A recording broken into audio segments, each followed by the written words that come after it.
สวัสดีทุกคนวันนี้มาพบกับตุ๊ตู่เนาะโอ้ยไส้ตาสั้น ก็คือหลังจากที่เฮาบ่ได้เอาคลิปเมาส์มอยซอยก้าวเฮาลงมาดนเติบเนาะมาฮอดตอนนี้เฮาก็เดินทางมาถึง EP ที่11แล้วทุกคนตุ๊ตู่จะมาเมาส์มอยเรื่องทริปไปจีนจ้าแบบจิว่าจังไหนดีล่ะทุกคนคือแบบเรื่องโบคาร์ดฟันมันก็เกิดขึ้นเนาะนั่นก็คือตู่ฮานาได้ทำการเฮ็ดวีซ่าทุกอย่างเรียบร้อยเสร็จสับแล้วเนาะแพ็คกระเป๋าเตรียมเดินทางมันก็เกิดเรื่องตั้งแต่ก่อนจะเดินทางละก็คือน่าจะเป็นวันที่11บอกตู่ว่าสิเดินทางวันที่11เนาะห้างกระเป๋าตื่นแต่4 โมงเช้าเลยจ้ะเพราะว่าเช็คอินตอนแจ้งปียนต์หั่นน่ะตอน7 โมงเนาะฉะนั้นเราต้องตื่นแต่4 โมง5 โมงเพื่อมาแต่งตัวแล้วก็ออกเดินทางแม่นบ่ล่ะจังใดปุ๊บทุกคนติดต่อ5 โมงผู้ที่จะไปนำเฮานะติดต่ออะไรก็ติดต่อบ่ได้7 โมงครึ่ง8 โมงจนว่าจิบ่ทันปียนต์ละสวดตื่นมาอีกทีจ้ะเธอมาตอบฉันว่าบ่แม่นมื้อนี้ได้เดินทางมื้ออื่นละคราวนี้ตู่ก็เจ็บเส้นเลยทีนี้กูล่ะตื่นมาตั้งแต่เช้าเลยเนาะโอเคบ่เป็นหยังก็หน่อยไปละมื้อนึงก็แค่รอท่าอีกมื้อต่อไปแล้วเราก็จะเดินทางหมู่ก็ว่าขอโทษซันซีเนาะก็บ่เป็นหยังแล้วบัดนี้ฮอดมื้อต่อมามื้อจริงละที่เราจะเดินทางแท้ๆละได้เดินทางไปขึ้นรถไปตอนเช้าบังเอิญทุกคนจักเป็นวันดีอย่างที่วันเช้ามื้อนั้นเนาะแต่ดึกแต่เช้าแล้วว่ามีแล่นมาราธอนอ้อมเมืองนครหลวงเวียงจันทน์ไอ้เฮาก็โซดทางนี้ก็ตันโซดมาทางนี้ก็ตันขี่มาทางนั้นก็ตันเจอตำรวจเจอพวกนักเล่นแล้วแบบยนต์กะย้านจะตกยนต์ย้านไปโบทันทุกคนแบบเล้งสุดชีวิตคือแบบบันห้ามันเกิด100,000 8อย่างทุกคนปันนั่งละครยังบ่จบเพียงเท่านั้นในที่สุดเฮาก็มาฮอดสถานีมาฮอดสนามบินเรียบร้อยละแล้วเฮาก็คิดว่าโอเคเฮาก็ไปแจ้งปีตามปกติเนาะไปบอนค่าออกต่างประเทศเนาะไปปุ๊บแล้วบัดนี้เขาเจ้าเราว่าผู้หญิงเฮานะเฮาเป็นคนลาวต้องไปแจ้งตม.ก่อนไปกวดก่อนเนาะโอเคตู่ก็ให้หมู่เฮ็ดไปตู่ก็ไปเรียนไปคนเดียวไปละอันนั้นเร็วมันจะมีซ่องพ่อเมียที่เขาเจ้าอยู่ก่อนหน้าตู่เนาะเขาเจ้าบ่ได้บ่ผ่านมันจะเป็นพวกเมียคนจีนนี่แหละคนลาวพวกคนจีนเมียคนลาวแล้วตู่เข้าไปคนทีหลังแล้วตำรวจเพิ่นก็แบบโอ้ลมห้ามไปเฮ็ดอีหยังตามหน้าที่เพิ่นแล้วเนาะเฮาก็ออกมาปุ๊บโอเคภายใน5 นาทีแป๊บเดียวผ่านแล้วจังไหนคุณบ่เรื่องที่บ่คาดฝันก็เกิดขึ้นอีกจ้ะ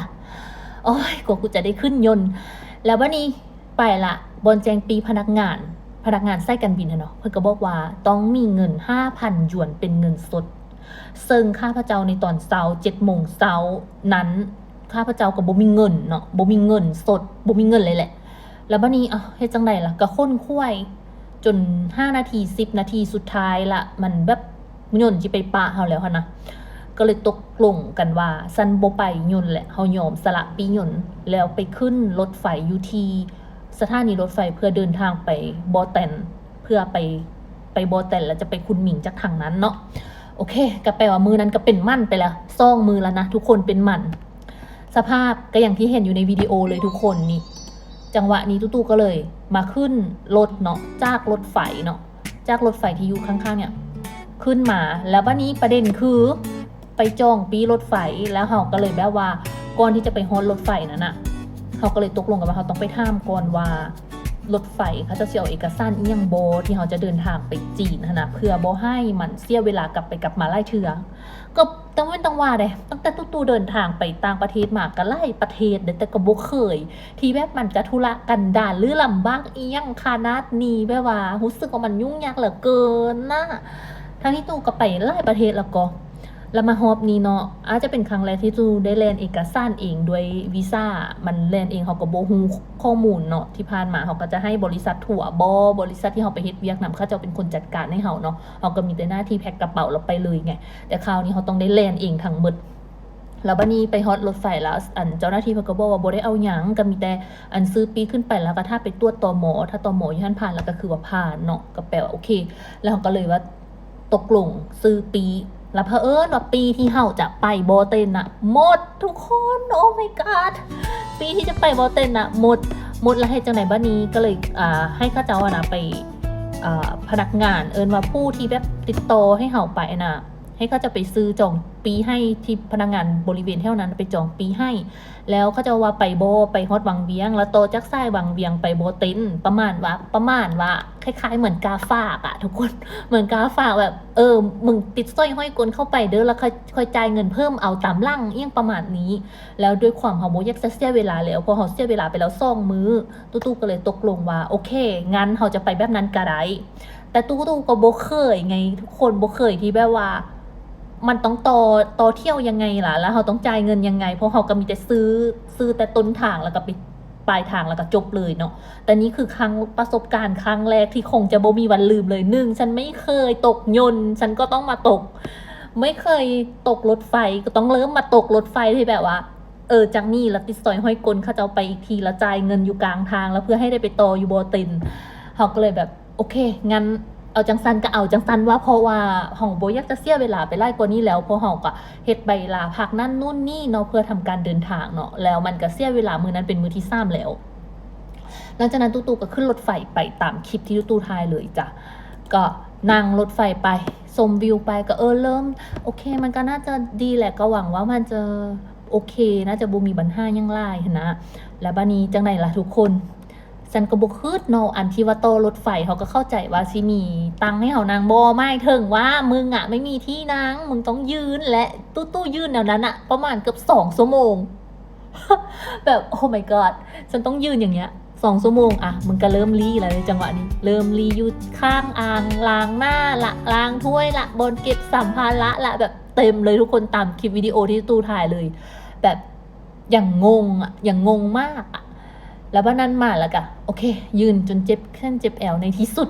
เขาก็ได้ลงมาแล้วก็ไป5 ที่พักเนาะทำอิฐโบได้ไป5 ที่พักเธอทุกคนเขาไป